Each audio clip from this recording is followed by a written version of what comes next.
వందే మాత్రం. నేను మీ journalist Navata. Welcome to our voice. Pentecost ప్రార్థనా కేంద్రంలో ఆడపిల్లలపై ముసలి వాళ్ళపై దారుణాలు జరుగుతున్నాయని పాస్టర్ని అరెస్ట్ చేయాలంటూ డిమాండ్లు అయితే పెరిగిపోతున్నాయి. ఇది కేరళకు సంబంధించిన వార్త.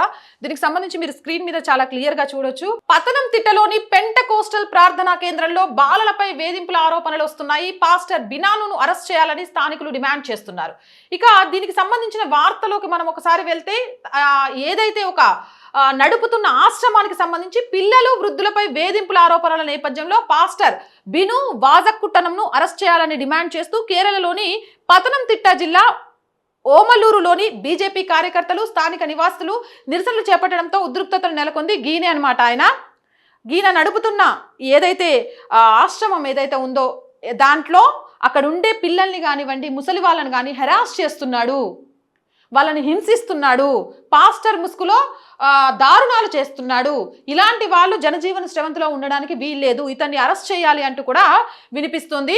వృద్ధాశ్రమంలో బాలలపై లైంగిక వేధింపులు, ఇతర హింసాకాండ ఆరోపణల నేపథ్యంలో పాస్టర్ బిను వాజక్కుట్టను అరెస్ట్ చేయాలని డిమాండ్ చేస్తూ పతనంతిట్ట జిల్లాలోని ఓమలూరులో ఉన్న ఎలోమి గ్లోబల్ వర్షిప్ సెంటర్ వద్ద జూన్ 21న బీజేపీ కార్యకర్తలు స్థానికులు చర్చి సభ్యులు ముఖాముఖి తలపట్టడంతో ఉద్రిక్తత నెలకొంది. బీజేపీ కార్యకర్తలు స్థానికులు ప్రార్థనా కేంద్రాన్ని ముట్టడించడంతో నిరసన ఘర్షణలుగా మారింది. దీంతో పోలీసులు జోక్యం చేసుకుని క్రైస్తవులను ప్రార్థనా మందిరంలోకి సురక్షితంగా తీసుకెళ్లారు. పోలీసులు గొడవ జరుగుతుందని ముందుగానే ఊహించి నిరసన ప్రారంభం కావడానికి ముందే ఆ ప్రదేశంలో భారీ బలగాలను మోహరించారు. పాస్టర్ నిర్వహిస్తున్న వృద్ధాశ్రమంపై వచ్చిన ఆరోపణల నేపథ్యంలో ఈ ఆందోళన ప్రారంభమైంది. ఎలోహిం గ్లోబల్ వర్షిప్ సెంటర్ ఒక మైనర్ మరియు వృద్ధులపై వేధింపుల కేసు తర్వాత వివాదంలో చిక్కుకుంది. విచారణలో సిబ్బంది పిల్లలు మరియు వృద్ధులపై శారీరకంగా దాడి చేశారని, వారికి తగినంత ఆహారం ఇవ్వకుండా ఎలాంటి ప్రతిఫలం లేని చాకిరీ చేయమని బలవంతం చేశారని కూడా ఆరోపణలు వచ్చాయి. చదువుకు ఆర్థిక సహాయం చేస్తామని నమ్మబలికి ఒక 17 ఏళ్ల బాలుడిని కేంద్రంలోకి తీసుకొచ్చారని, ఆ తర్వాత అబ్బాయికి చదువు చెప్పియడం పక్కన పెట్టేస్తే అబ్బాయితో వెట్టి చాకిరీ చేయించారని, ఏంటి నాకు చదువు చెప్పిస్తానని తీసుకొచ్చారు, నాతో వెట్టి చాకిరీ చేయిస్తున్నారని అడిగితే బెత్తంతో అబ్బాయి దారుణంగా కొట్టారని కూడా ఆరోపణలు ఉన్నాయి. బాలల సంక్షేమ కమిటీ సిడబ్ల్యూసి జరిపిన ప్రాథమిక విచారణలో స్నేహతనల్ అంటే ప్రేమ నీడలో ఉంటున్న ఇతర పిల్లలు పెద్దలు కూడా ఇలాంటి తీవ్రమైన దుర్వినియోగం, శారీరక హింస, దుష్ప్రవర్తన, దోపిడీ మరియు అధ్వాన్నమైన జీవన పరిస్థితులకు గురైనట్టు ఆరోపణలు వచ్చాయి. ఇది నిజమే. సిడబ్ల్యూసి బాలల సంక్షేమ కమిటీ జరిపిన ప్రాథమిక విచారణలో ఇవన్నీ నిజమనే విషయం కూడా వెలుగులోకి వచ్చింది. మొదట్లో అజ్ఞాతంలోకి వెళ్లిన 3 సిబ్బంది ఎప్పుడైతే ఈ ఆశ్రమానికి సంబంధించి బయటకు వచ్చి పాస్టర్ని అరెస్ట్ చేయాలని చెప్పారో రెజీ సోలమాన్, బెన్నీ బాబు మరియు సిజో కుంజ్మెన్ వీళ్ళు 3 కూడా అజ్ఞాతంలోకి వెళ్లారు. అయితే వీళ్ళని పోలీసులు అరెస్ట్ చేశారు. సామాజిక న్యాయ శాఖ కూడా ఆశ్రయం యొక్క లైసెన్స్ రద్దు చేయడానికి చర్యలు చేపట్టింది.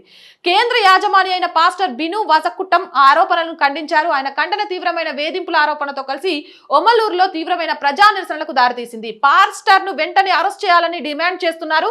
ప్రార్థనా మందిరం వెలుపల నిరసనకారులు గుమ్ముగూడి భక్తులకు కూడా అక్కడికి చేరుకొని తమ ఆరాధన హక్కును నొక్కి చెబుతూ నినాదాలు చేశారు. ఏదేమైనా కానీ ఒక పాస్టర్ ఒక ఆశ్రమం ముసుగులో బాలలపై వేధింపులకు గురి చేస్తూ, లైంగిక వేధింపులు గురి చేస్తూ, మానసిక వేధింపులకు గురి చేస్తూ, వెట్టి చాకిరీ చేయిస్తూ, అక్కడ ఉన్న వృద్ధులను కూడా హింసిస్తూ, వాళ్ళకు సరైన ఆహారాన్ని పెట్టకుండా వాళ్ళను గోసపుడుతున్న ఇలాంటి పాస్టర్కి జనజీవన శ్రవంతిలో తిరిగే అర్హత లేదు, అరెస్టు చేయాలి అనే విషయాన్ని అయితే చెప్తున్నారు. ఇది కేరళలో జరిగింది. కేరళలో ఇప్పుడు ఇది సంచలనంగా మారింది. పతనంతిట్టలోని పెంటకోస్టల్ ప్రార్థనా కేంద్రంలోని బాలలపై వేధింపుల విషయం ఇప్పుడు సంచలనంగా మారింది. పాస్టర్ని వెంటనే అరెస్ట్ చేయాలి అని చెప్తున్నారు. ఈ కేసుకి సంబంధించి ఇప్పటికే పరారీలో ఉన్న 3 ఎంప్లాయీస్ని అయితే అరెస్ట్ చేసినట్టుగా కూడా తెలుస్తోంది. ఇక ఎంప్లాయీస్ని అరెస్ట్ చేయడం కాదు, పాస్టర్ని అరెస్ట్ చేయాలి, పాస్టర్ ముసుగులో ఇక్కడ దారుణాలు చేస్తున్నాడు అంటూ కూడా వెలుగులోకి వస్తుంది. చాలా గొప్పగా సేవ చేస్తాం, దేవుడి బిడ్డలం, మాకు పిల్లలు దైవంతో సమానమనే మాటలు చెబుతూ పిల్లల్ని తీసుకెళ్లి ఆశ్రమాలలో ఎంత దారుణాలు చేస్తున్నారు అనే విషయం ఈ వార్తతోటి వెలుగులోకి వచ్చింది. దీని మీద మీ అభిప్రాయం ఏంటి అనేది కామెంట్ చేయండి. జై హింద్, జై భారత్. అండ్ మోర్ వీడియోస్ కోసం R group of channels, R Voice, R Political, R Samskriti channels ని వెంటనే సబ్స్క్రైబ్ చేయండి. కంటెంట్ బాగుంది అనిపిస్తే లైక్ చేయండి, షేర్ చేయండి. ఆర్థికంగా ఆర్ వాయిస్ కి చేతనందించండి. ఆర్థికంగా మీ సపోర్ట్ ఈ రోజు చాలా చాలా అవసరం. ఆర్థికంగా సపోర్ట్ చేయాలి అనుకుంటే సబ్స్క్రిప్షన్ పక్కనే జాయిన్ అనే బటన్ ఉంది. 1 to 5 లెవెల్స్ ఉన్నాయి. ఏదో ఒక లెవెల్లో సపోర్ట్ చేయండి. లేదా స్క్రీన్ మీద గూగుల్ పే, ఫోన్ పేతో పాటు అకౌంట్ డీటెయిల్స్ ఇచ్చాము. మీకు తోచిన సహాయాన్ని అందించండి. జై హింద్, జై భారత్.